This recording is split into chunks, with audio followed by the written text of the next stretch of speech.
ಒಂದು ಸೀರಿಯಸ್ ಇದನ್ನ ಅಲಿಗೇಷನ್ ಮಾಡಿದ್ರು. ಲಂಚ, ಎಲ್ಲಕ್ಕೂ ಲಂಚ ಕೊಡಬೇಕು ಅನ್ನೋ ಮಾತನ್ನು ಹೇಳಿದ್ರು.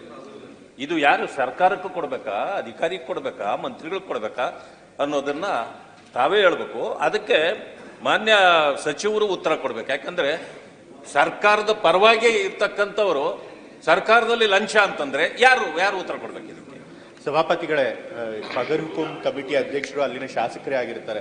ಒಂದೊಂದ್ಸರಿ ನಮ್ಮ ಗಮನಕ್ಕೆ ಬಂದಿರ್ತೀವಿ, ನಾವು ಅಧಿಕಾರಿಗಳು ಹೇಳಿರ್ತೀವಿ ಬೇಗ ಖಾತೆ ಮಾಡ್ಕೊಡಿ ಅಂತ ಹೇಳಿ. ಆದರೂ ಕೂಡ ಅಲ್ಲಿನ ಸ್ಥಳೀಯ ಅಧಿಕಾರಿಗಳು, ತಾಲೂಕು ಆಡಳಿತದಲ್ಲಿ ಕೆಳಮಟ್ಟದ ಅಧಿಕಾರಿಗಳು ಒಂದೊಂದ್ಸರಿ ರೈತರ ಹತ್ರ ದುಡ್ಡು ಇಸ್ಕೊಡದೆ ಅವರು ಖಾತೆಗಳನ್ನ ಮಾಡ್ಕೊಡೋದೇ ಇಲ್ಲ. ಅದು ನಮ್ಮ ಗಮನಕ್ಕೆ ಬಂದರೂ ಕೂಡ ಒಂದೊಂದ್ಸರಿ ನಾವೇನು ಮಾಡ್ಕೋಲ್ಲ, ಯಾಕಂದ್ರೆ ನಾವು ಪಾಸ್ ಮಾಡಷ್ಟೇ ಮಾಡಿರ್ತೀವಿ. ನಂತರ ಖಾತೆ ಮಾಡೋ ಪ್ರಕ್ರಿಯೆ ಎಲ್ಲ ಅವ್ರಿಗೆ ಸೇರಿರುತ್ತೆ. ಹಾಗಾಗಿ ಅದು ಹೆಚ್ಚಿನ ಜವಾಬ್ದಾರಿ ಸರ್ಕಾರಕ್ಕೆ ಬರಲ್ಲ ಅನ್ನೋದು ನನ್ನ ಭಾವನೆ.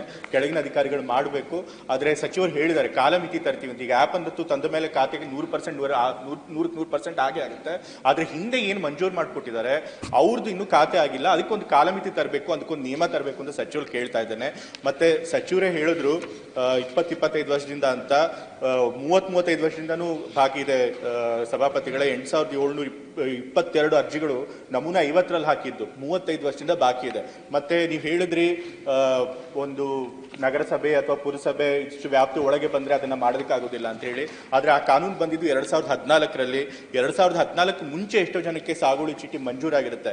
ಆಗ ನಿಯಮ ಇಷ್ಟಿರಲಿಲ್ಲ. ಆಗ ನಿಯಮ ಬಹುಶಃ 5 ಕಿಲೋಮೀಟರ್ಗಿಂತ 3 ಕಿಲೋಮೀಟರ್ ಏನೋ ಇತ್ತು, ಆ ರೀತಿ ಕಮ್ಮಿ ಇರುತ್ತೆ. ಸೊ ಹಾಗಾಗಿ ಅವಾಗ ಮಂಜೂರಾಗಿರುತ್ತೆ ಆಗಿನ ನಿಯಮಗಳ ಪ್ರಕಾರ. ಆದ್ರೆ ಈಗಿನ ಹೊಸ ನಿಯಮದ ಪ್ರಕಾರ ಅವ್ರದ್ದು 5 ಕಿಲೋಮೀಟರ್ ವ್ಯಾಪ್ತಿಯೊಳಗೆ ಬರುವಂಗೆ ಏನೋ ಆಗಿರುತ್ತೆ.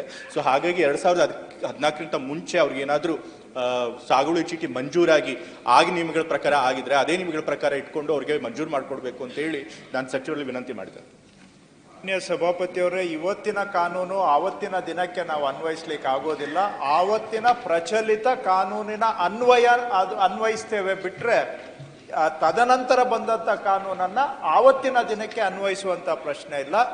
ಆವತ್ತಿನ ದಿನ ಏನು ಪ್ರಚಲಿತ ಇತ್ತು ರಾಜ್ಯದಲ್ಲಿ ಅದನ್ನ ಮಾತ್ರ ನಾವು ಅನ್ವಯಿಸುವಂತಹದ್ದು ನಾನು ಅವ್ರಿಗೆ ಸ್ಪಷ್ಟೀಕರಣ ಮಾಡಲಿಕ್ಕೆ ಬಯಸ್ತೇನೆ.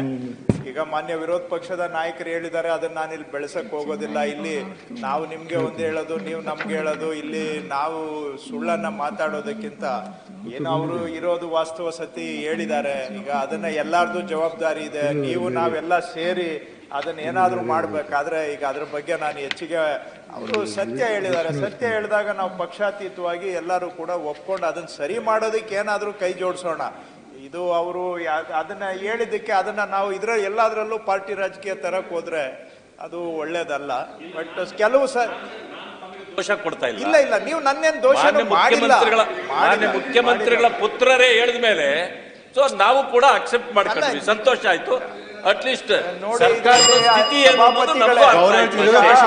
ಅವರು ರಾಜಕೀಯ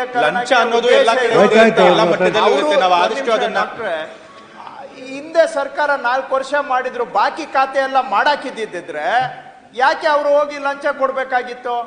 ಬಾಕಿ ಯಾಕೆ ಬಿಟ್ಟು ಹೋದ್ರಿ? 4 ವರ್ಷ ಸರ್ಕಾರ ಮಾಡಿದ್ನೆಲ್ಲ ಖಾತೆ ಮುಗಿಸ್ಬೋದಾಗಿತ್ತಲ್ಲ. ಲಕ್ಷಾಂತರ ಕೇಸುಗಳನ್ನ ಪೆಂಡಿಂಗ್ ಯಾಕೆ ಇಟ್ಟೋದ್ರಿ? ಯಾರ್ ಕಾರಣ ಇದಕ್ಕೆ? ಅಲ್ಲಿ ಪೆಂಡಿಂಗ್ ಇಟ್ಟೆ ನೀವೇ ಹಾಗಾದ್ರೆ ಭ್ರಷ್ಟಾಚಾರಕ್ಕೆ ಮೂಲ ಅಂತ ಹೇಳಲ್ಲ ನಾನು. ಬೇಡ, ಅದೆಲ್ಲ ಸರಿ ಮಾಡೋಣ. ನೀವು ಸಲಹೆ ಕೊಡಿ ಏನ್ ಸರಿ ಮಾಡಬೇಕು ಅಂತ.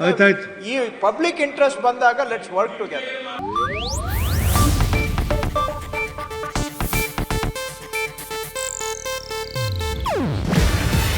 ಇದು ಏಷ್ಯಾನೆಟ್ ನ್ಯೂಸ್ ನೆಟ್ವರ್ಕ್ ಪ್ರಸ್ತುತಿ.